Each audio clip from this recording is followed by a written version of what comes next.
Welcome back to 11 Live News at 4. That uptick you may be noticing in campaign advertising in Georgia, no mirage. That's right. Voters here are suddenly the targets of new spending from both campaigns. 11 Alive's Doug Richards live for us to explain what is going on and why. Doug.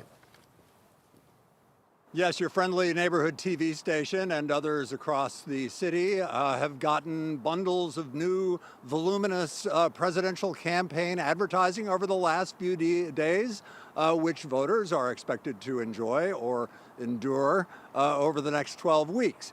Why so much, one might ask? Here is one answer.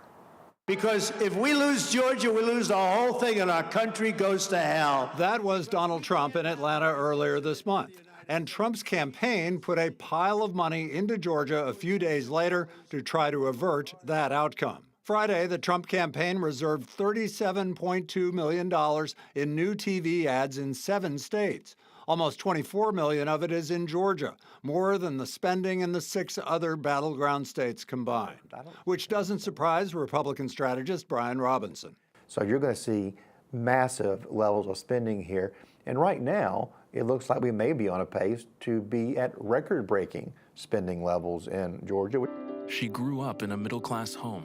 A tighter presidential race since the emergence of Kamala Harris is a big part of the story. I am radical. I do believe that we need to get radical. As is Trump's whisker-thin loss here 4 years ago. Monday morning, commuters in Atlanta, Macon, and Savannah may have caught a glimpse of a new Harris billboard that appeared overnight. Each campaign is flush with cash and running a little bit scared. This is Georgia. We know no one's going to get a blowout win here. All that campaign money in Georgia right now is just a snapshot. There are hundreds of millions of dollars to be spent on both sides. Pennsylvania is a larger state with more electoral votes. It will get a bigger chunk of it than it's getting currently. Again, voters will get to enjoy or endure all this for another 12 weeks or so.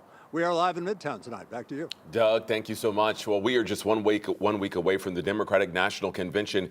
And tonight we are learning more about who is set to take the stage. In addition, of course, to President Joe Biden, who we mentioned earlier, sources say former Presidents Barack Obama and Bill Clinton and former Secretary of State Hillary Clinton have been confirmed as speakers at the Democratic National Convention.